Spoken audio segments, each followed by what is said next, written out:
How is it that movements trying so hard for justice sometimes end up creating more division instead of bringing people together? It's a real puzzle, right? How can ideas that seem, well, really well-intentioned actually lead to society sort of fragmenting? It's a critical question for our times. Absolutely. And today we're diving into Yascha Mounk's 2023 book, The Identity Trap, a story of ideas and power in our time. Now, Mounk, he's a German-American political scientist. Yeah. He teaches at Johns Hopkins, and he's a pretty well-known voice on democracy, identity politics. Definitely. He brings a lot of academic weight, but also, engages publicly on these complex issues. Exactly. And this book really tackles that rapid rise of identity-focused thinking we've seen shape Western societies recently. It certainly does. Now, just so you know, you are experiencing a unique two-voice AI conversation powered by Google's NotebookLM for deeper, more dynamic book analysis. A different way to explore these ideas. Our goal here is to really get under the hood of Mounk's argument. We want to trace where these ideas came from, the intellectual history, and look at the real-world effects of what he terms the identity synthesis. We're trying to understand not just what his point is, but also how he makes his case for, well, getting back to more universal humanist values. Understanding the how is crucial to evaluating the argument itself. Before we really get started, just a quick mention of our YouTube channel, Mindful Moments. It offers AI-powered book analysis like this, aiming to spark reflection and, rational thought.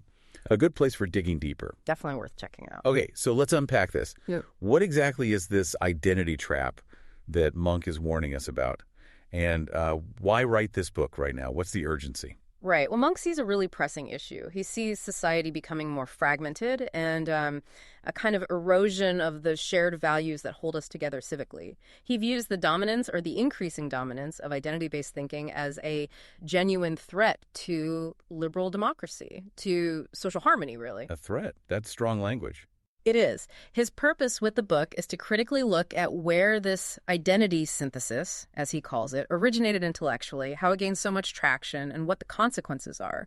He's essentially trying to persuade readers that this way of thinking, even when it starts from, good intentions, fighting injustice, it can actually end up undermining real equality and social cohesion. Those unintended consequences. Exactly. That's a major theme. Okay, that's interesting because these topics are so charged. You'd think a critique like this might just polarize people. But Mounk seems to reach a pretty broad audience, doesn't he? Academics, activists, general readers. How does he pull that off? How does he stay credible? Yeah, it's quite something. I think it comes down to his approach. His tone is urgent, yes, and analytical, but it's also quite balanced. He manages to blend serious scholarship with language that's actually accessible. This encourages, a more thoughtful discussion rather than just a shouting match. He's critical, no doubt, but he's also fair. How so? Fair in what way? Well, he consistently makes a point of acknowledging the genuine injustices that often motivate these identity-focused movements. Yeah. He recognizes their achievements even before he starts critiquing their limitations or potential downsides. That fairness, combined with his academic standing at Johns Hopkins and his public profile, it really builds his authority, his ethos.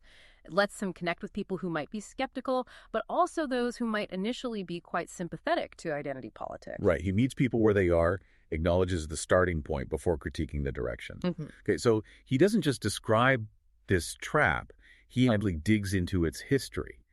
How does he map out that intellectual journey? How does he argue we got to this identity synthesis? He does it very carefully, tracing the intellectual lineage. He argues that several different, quite distinct academic theories sort of converged over time. Specifically, he points to postmodernism, postcolonialism, and critical race theory. Okay, break those down a bit. How do they combine? Sure. So very briefly, postmodernism often questioned universal truths, suggesting knowledge is constructed, maybe relative. Postcolonialism focused on the legacy of colonialism, how power imbalances persist. Critical race theory examined how race and power structures are intertwined, especially in legal and social systems. Mounk's argument is that key ideas from these different fields kind of fused together, they synthesized into this new dominant framework where group identity became the main lens for understanding almost everything: power, justice, society itself. So academic ideas filtering down. Precisely. He then shows how these concepts, which started in universities, kind of migrated out and became really influential forces in culture and politics, shaping everything from HR training to public policy debates. This step-by-step logical progression from theory to practice, from academia to the mainstream, is really central to his whole argument. That sounds like quite a dense intellectual history to cover. How does Mounk make that accessible? I mean, not everyone's read Foucault or Kimberly Crenshaw. Right, and he knows that. His language is key here. He's very clear, very precise, and he deliberately avoids overly academic jargon. He wants people to understand the ideas themselves. That makes these complex theories much more approachable, even if you haven't encountered them before. He also varies his sentences, keeps the rhythm engaging, highlights the important points. It makes following that intellectual thread much easier and, frankly, more compelling. Okay, so he lays out the history, the ideas. But he's not just doing intellectual histories, is he? He's pointing to real-world effects. How does he make us feel the impact, the consequences of this identity synthesis? Yeah, he definitely shifts from theory to impact. He appeals to that shared feeling, that desire most of us have for a society that's fair and works together better. He uses specific, often quite vivid examples of things people might recognize from the news, like campus controversies, debates about diversity initiatives, clashes over policy. He illustrates how these identity-focused approaches can sometimes unintentionally deepen divisions or lead to missed chances for building solidarity across different groups. So showing the friction it can cause. Exactly. He wants to evoke a sense of concern about that friction, about what might be lost if we lose that sense of shared community, if identity becomes the only thing that matters. Makes sense. So after diagnosing the problem, tracing its roots, showing the consequences, does he offer a way out? What's his positive vision? How does he argue for something else? Yes, absolutely. This is crucial. He doesn't just critique, he proposes an alternative. His core positive argument is a strong call for a return to universal humanist values. And he's careful to frame this not as like rolling back progress or being nostalgic, but as a more effective, more genuinely just path forward. Universal humanist values. What does that mean in practice, according to Mounk? It means focusing on the principles and the shared humanity that connect all of us, rather than constantly emphasizing the group distinctions that separate us. Things like individual rights, equal treatment under law, freedom of speech, a belief in objective truth, or at least a pursuit of it. He makes the case for these universal principles using philosophical arguments, but also historical examples, showing how they've, over time, led to greater freedom and more inclusive societies, even if imperfectly applied. So he contrasts the two approaches. Yes. He often juxtaposes the ideals of universalism with what he sees as the practical problems or pitfalls of identity-based approaches, showing how the latter can, again, unintentionally create new forms of exclusion or division. And importantly, he tries to maintain a respectful tone even towards those he's critiquing. He often points out that they might share the same ultimate goals, justice, equality, but fundamentally disagree on the best methods to achieve them. His argument for universalism is grounded in, ethical reasoning. And you mentioned irony earlier. Right. He highlights the irony that movements born out of a desire to fight exclusion can sometimes end up creating new lines of division, new us versus them dynamics.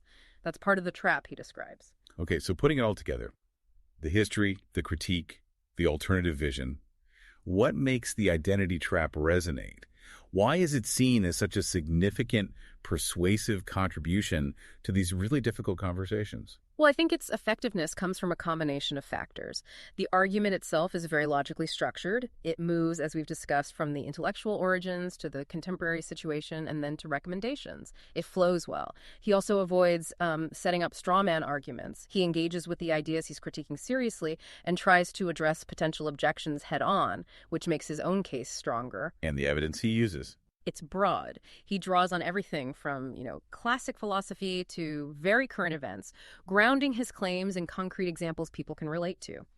And that metaphor, the trap itself, is quite powerful. It captures that feeling of being caught in a way of thinking that seems appealing initially but might ultimately be limiting. So really, it's the blend of his credibility, the logical rigor, the way he connects emotionally through real-world examples, and his sort of principled ethical stance. All that comes together to make it a very persuasive critique, but also one that offers a sense of hope, a vision for a future based more on what unites us. It certainly gives you a lot to think about. Mounk really challenges us, doesn't he, to think about whether seeking justice, which is so important, could actually backfire and create more division if it's not anchored in those broader shared principles. It leaves you wondering, how can we, just as individuals, have these complex conversations in a way that actually bridges divides, that fosters real solidarity. That's the lingering question, isn't it? It is. And for more deep dives into complex ideas like this one, remember you can check out Mindful Moments on YouTube.